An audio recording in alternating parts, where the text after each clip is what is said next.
ఓం సాయిరామ్. సాయినాథుని పాదపద్మాలకు శతసహస్ర కోటి వందనాలు. జీవకోటి అంతటికి ఆహారము, నిద్ర, భయము, సంభోగము సామాన్యము.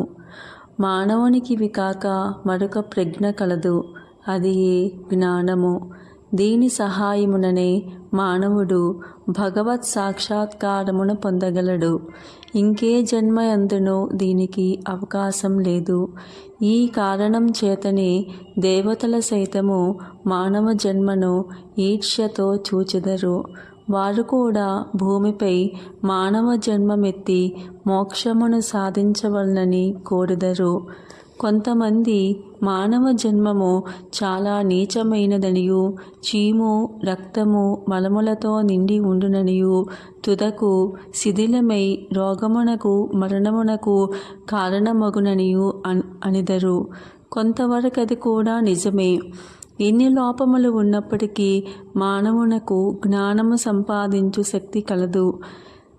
శరీరముండుట చేతనే మానవుడు తన దేహము యొక్క, జగత్తు యొక్క అనిత్యత్వమును గ్రహించి ఇంద్రియ సుఖముల పట్ల విరక్తి పొంది నిత్యానిత్య వివేకముతో కడకు భగవత్ సాక్షాత్కారం పొందుచున్నాడు.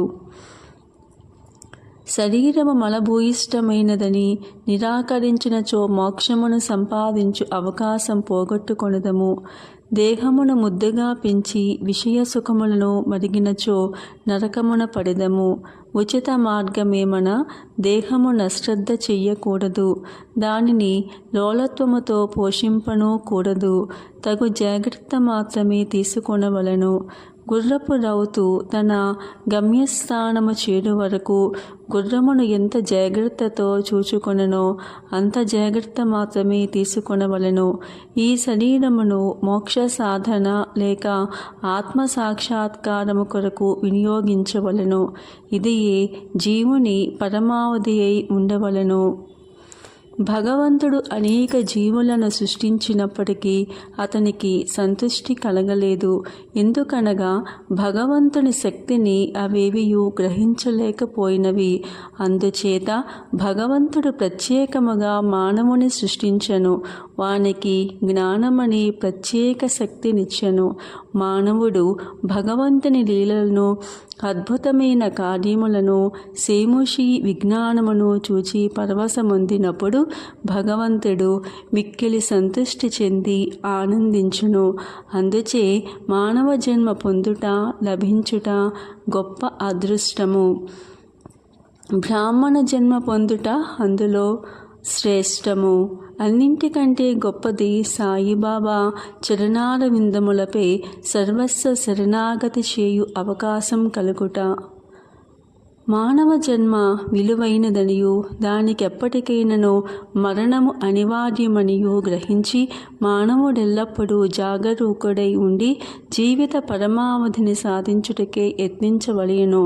ఏ మాత్రమును అశ్రద్ధ గాని ఆలస్యము గాని చెయ్యరాదు. త్వరలో దానిని సంపాదించుటకు యత్నించవలను. భార్య చనిపోయిన వాడు రెండవ భార్య కొరకెంత ఆతృతపడునో, తప్పిపోయిన యువరాజుకే చక్రవర్తి ఎంతగా వెదక యత్నించునో, అటులనే విసుగు విరామము లేక రాత్రింబవళ్ళు కృషి చేసి ఆత్మసాక్షాత్కారమును సంపాదించవలను. బద్ధకమును, అలసటను, కుణుకుపాట్లను దూరమునర్చి అహోరాత్రములు ఆత్మయందే ధ్యానం నిలుపవలను. ఈ మాత్రము చెయ్యలేనిచో మనము పశుప్రాయుల మగుదము.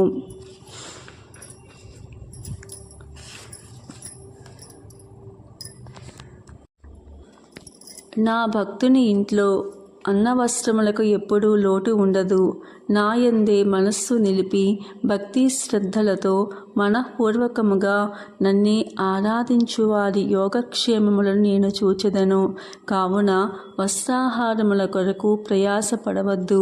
నీకేమైనా కావలసిన భగవంతుని వేడుకొనుము.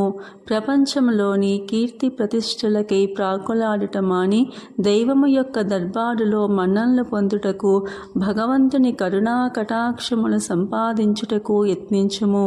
ప్రపంచ గౌరవమందుకొను భ్రమను విడువము.